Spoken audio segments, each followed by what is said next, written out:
अजूनही खूप भावनिक आहेत.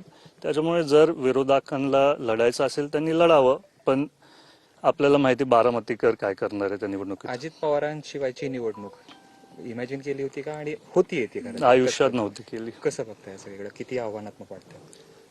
तर त्याच्या संदर्भात मी काय बोलू शकणार नाही, कारण मी पण भावनिक आहे आणि मला जास्ती मनापासून आता सगळ्यांच्या समोर ते नाही बोलायचं. दादा, दुसरी गोष्ट अशी की विमान अपघातानंतर तुम्ही आहे ते पत्रकार परिषद घेणार होता, मात्र तुमची पत्रकार परिषद लांबणीवर पडते. काय नेमकं कारण आहे लांबणीवर पडण्याची? काही कारण नाहीये. जे मुद्दे मला बोलायचे होते त्या मुद्द्यांमधले काय मुद्दे रोहितदादांनी ऑलरेडी सगळ्यांना सांगितलेले.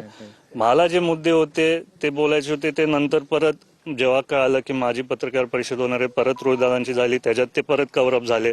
तर मला वाटतं आता जोपर्यंत फायनल अहवाल येत नाही तोपर्यंत मी उगीच लोकांच्या मनात मतभेद करण्याचं मी स्वतः करायला नाही पाहिजे. आता जे आम्हाला काय वैयक्तिक वाटतं ते वाटतं, पण जेव्हा फायनल अहवाल येईल तेव्हा मी तुमच्या समोर सगळी स्पष्टीकरण करेन. मी सविस्तर पत्रकार परिषद घेणारच आहे. भूमिका मांडतायत त्याला तुमचा पाठिंबा आहे?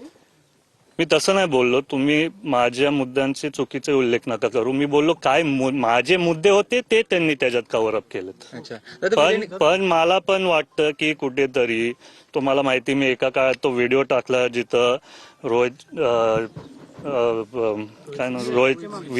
रोहित सिंग त्याच्यात झोपलेले होते आणि त्याच्यात पण मी आग्रह केलं की जर असा अपघात झाला तर आता तुम्हाला मला एक प्रश्न विचारायचा आहे. जर एक बिल्डिंग पडली तर त्या बिल्डिंगच्या मालकाला तिथं अटक करतात, त्यांच्या इंजिनियर्सला नाही करत. एका रेस्टॉरंटला आग लागली तर रेस्टॉरंटच्या मालकांना अटक करतात. तर जर असा अपघात झालाय तर त्यांच्यावरती अटक व्हायला पाहिजे जोपर्यंत पूर्ण व्यवस्थित कारवाई होत नाही. हीच माझी मागणी. विलीनीकरणाची चर्चा पुन्हा एकदा होण्यास सुरुवात झालेली आहे. काय सांगाल? कारण दादा असताना देखील मोठ्या प्रमाणात ही चर्चा झाली होती. आता पुन्हा एकदा अनेक नेते विलीनीकरणाची चर्चा होती. या संदर्भात राष्ट्रवादीची भूमिका काय आहे किंवा तुमची वैयक्तिक कुटुंब म्हणून भूमिका? नाही, माझं वैयक्तिक त्याच्यात काय नाही. मी खूप छोटा आहे. त्याच्यात काय असेल, वहिनी असतील, पार्थ असतील, बाकीचे ज्येष्ठ नेते असतील पक्षातले ते ठरवतील. तुम्हाला असं वाटतं विलीनीकरण व्हावं? मला वाटतंय की आम्ही कुटुंब म्हणून सर्वच एकत्र राहावं. कारण तुम्हाला माहिती आहे जेव्हा दादा आपल्याला सोडून गेले पूर्ण पवार कुटुंब एकत्रित होतं. आजही आम्ही एकत्र, आम्ही एकमेकांशी बोलतो. राजकारणातला भाग त्याच्याबद्दल मी जास्ती संभाषण करणं मला एवढं योग्य नाही वाटत. ते आपल्या पक्षातले वरिष्ठ नेते बोलतील.